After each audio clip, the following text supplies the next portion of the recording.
It was a warm July evening. The time, 22:30. On the surface, nothing seemed unusual. A Ukrainian rocket artillery crew prepared for what might have appeared to be a routine mission, launching a strike on a Russian ammunition depot near Yasynuvata. But what unfolded over the next 30 minutes would become a high-stakes survival game, where a single mistake meant death, and where victory would bring one of the most devastating explosions of the war. The weapon of choice for Vilkha-M guided rockets, the pride of Ukraine's homegrown defense industry.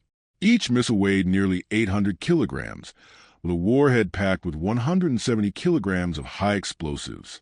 Their target was no ordinary stockpile. Inside the depot lay over 3,000 tons of ammunition, artillery shells, Grad rockets, S-300 missiles, and even underground stores of heavy 300mm Smerch rockets. Striking it meant not just an explosion. It meant a chain reaction capable of crippling Russia's firepower for weeks. But the crew knew the risks. Just 38 kilometers away, a Russian counter-battery radar, the feared Zoopark M1, was active.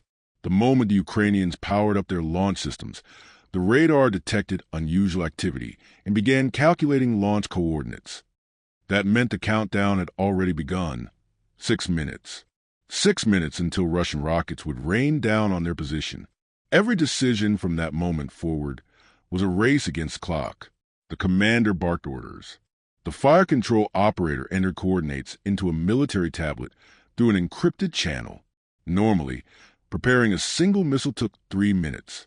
Tonight, they had 90 seconds. Each rocket needed individual targeting data. Every digit had to be perfect.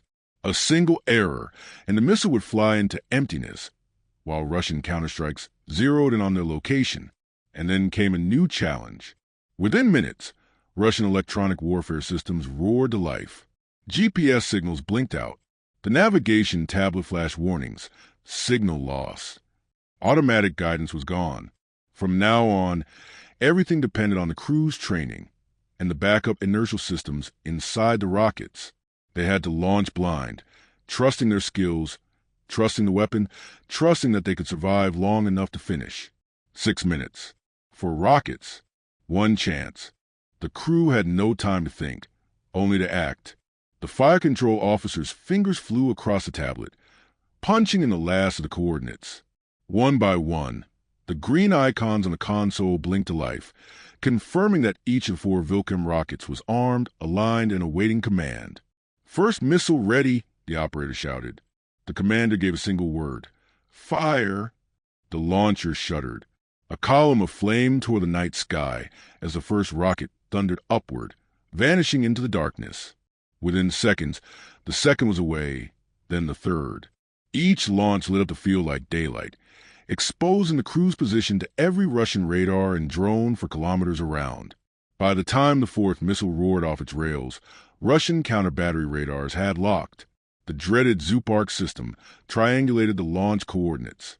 Somewhere on the horizon, Russian Smerch rockets were already in the air, racing toward the Ukrainian position. "Impact in 90 seconds, warned the spotter. The crew scrambled. Hydraulic arms folded. The launcher jolted forward, wheels tearing across the dirt road. Soldiers jumped into accompanying vehicles, hearts pounding.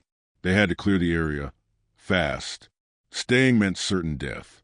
And then, the first Russian counterstrikes slammed into the launch site. Explosions ripped apart the empty field they had occupied just moments earlier.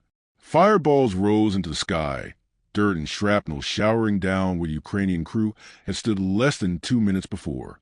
Inside the cab of the fleeing launcher, the driver's knuckles were white on the steering wheel. Behind them, a storm of rockets churned the ground. Ahead of them, silence, and the hope that their 4 missiles were still on course. The men could only pray that their aim was true, that the loss of GPS guidance had not doomed the strike. They would not know until reconnaissance confirmed. But even as they fled through back roads, something told them the mission was far from over, because 3,000 tons of Russian ammunition was about to meet 4 Ukrainian rockets. 20 minutes after launch, the night sky above Yasynuvata erupted. The first Ukrainian rocket sliced through the darkness and slammed into the coordinates of the Russian depot. The impact was precise, right into one of the central warehouses where thousands of artillery shells were stacked. A blinding flash lit up the horizon, followed by a deafening shockwave that rattled windows kilometers away. Seconds later, the second and third missiles struck. One penetrated an underground storage chamber filled with Grad rockets. The other tore through containers of S-300 missiles. Each hit was like a match dropped into a powder keg. Explosions chained together, echoing across the steppe like thunder rolling without end. By the time the fourth rocket found its mark, the entire complex was in chaos. Flames engulfed the storage hangars, and then came the inevitable, sympathetic detonation. Ammunition began cooking off in waves. Mortar rounds, artillery shells, entire crates of rockets launching in every direction like deadly fireworks. From miles away, locals recorded the inferno. Video footage showed the night turning into day, the horizon a wall of fire, and smoke rising hundreds of meters into the sky. The sound was relentless, a constant roar punctuated by violent blasts that shook the ground like an earthquake. For Russian troops stationed nearby, the scene was apocalyptic.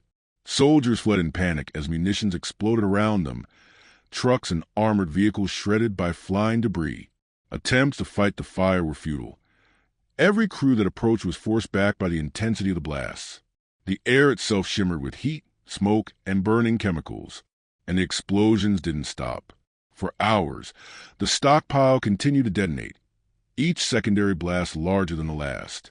An estimated 3,000 tons of ammunition was consumed in the firestorm, enough to sustain Russian artillery across the entire Donbass sector for weeks. In one night, Ukraine had erased it all with 4 guided rockets. When dawn broke over Yasynuvata, the scale of the devastation became clear. Ukrainian reconnaissance drones, still circling overhead, streamed back images of what had once been one of the largest Russian ammunition depots in Donbass. Now it was nothing more than a smoking wasteland, a blackened crater. Where storage hangars had stood the day before, there was only scorched earth and collapsed steel. The blast had gouged out craters dozens of meters wide, filled with smoldering debris.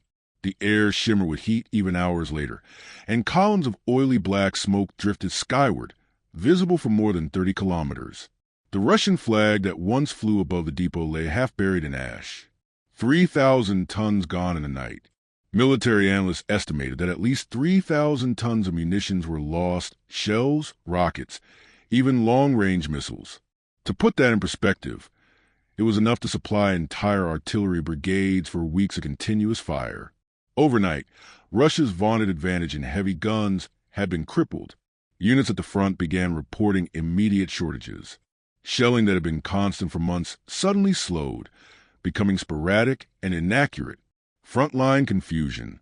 Russian commanders scrambled to explain the loss. Soldiers on the ground complained that promised resupply never arrived. Convoys that set out in the morning were rerouted or turned back. For the first time in months, Ukrainian infantry in parts of Donetsk advanced without being blanketed by endless artillery fire. The imbalance was immediate and striking. The Kremlin reacts. In Moscow, the Kremlin tried to bury the story. State media reported only a fire at an ammunition storage facility, downplaying explosions that locals had filmed all night. But those videos spread quickly across social networks, showing fireballs tearing the sky and shockwaves shattering glass in nearby towns. The official narrative crumbled against undeniable evidence. Inside Putin's circle, the mood was grim. Losing one depot was not just a logistical setback. It was a symbol of vulnerability. If 4 Ukrainian rockets could erase thousands of tons of weapons in 20 minutes, what could happen to other stockpiles across occupied territory, or even inside Russia itself? The illusion of security was shattered. A turning point. By the end of the day, international analysts were calling the strike one of Ukraine's most successful deep operations of the war. For domestically produced rockets had inflicted damage worth hundreds of millions of dollars, tilting the balance of firepower on the Donbass front. More importantly, it showed the world and Russia that Ukraine's precision capabilities were evolving and that no depot, no matter how vast, was truly safe. The destruction of 3,000 tons of ammunition was more than a single tactical victory. It ripped a hole in Russia's operational capability. For months, Moscow's advantage lay in sheer artillery volume. Even when accuracy failed, Russian gunners relied on overwhelming barrages to grind Ukrainian positions. But overnight, that advantage cracked. Shell shortages forced Russian units to fire less frequently and with greater caution. The god of war, as Russia once called its artillery, suddenly seemed mortal, boost for Ukrainian morale and allies. For Ukraine, the strike became a symbol of resilience and ingenuity. For domestically developed rockets had accomplished what dozens of Western-supplied systems could not. The annihilation of one of Russia's largest stockpiles. Soldiers on the front line celebrated, knowing that every destroyed shell was one less aimed at them. The operation also sent a powerful signal to Ukraine's allies. Western capitals watched closely as Ukrainian precision-guided weapons struck with devastating effectiveness. It proved that investments in Ukraine's defense industry were paying off. Calls for expanded deliveries of long-range systems and additional funding grew louder, buoyed by clear evidence that Ukraine could deliver results. Psychological shock for Russian troops. On the Russian side, the psychological effect was profound. Soldiers in Donbass whispered about the strike, realizing that no depot, no matter how large, was safe. Rumors spread quickly. If one stockpile could vanish in a night, then any convoy, base, or command post could be next. Fear of precision strikes crept into everyday life at the front, eroding discipline and morale. Global symbolism. International media described the event as a turning point in the war. Headlines emphasized not just the scale of destruction, but the symbolism. Ukraine had used its own weapons to cripple Russia's might. For Moscow, which prided itself on military supremacy, this was a humiliation. For Kiev, it was a demonstration that David could indeed wound Goliath, and do so with precision, not brute force. A glimpse of the future. In many ways, the strike foreshadowed the future warfare. Massive depots, once thought to be symbols of strength, revealed themselves to be vulnerabilities. One well-placed strike could erase months of preparation and billions in resources. The lesson was clear. In modern war, intelligence, precision, and timing outweigh stockpiles in sheer numbers.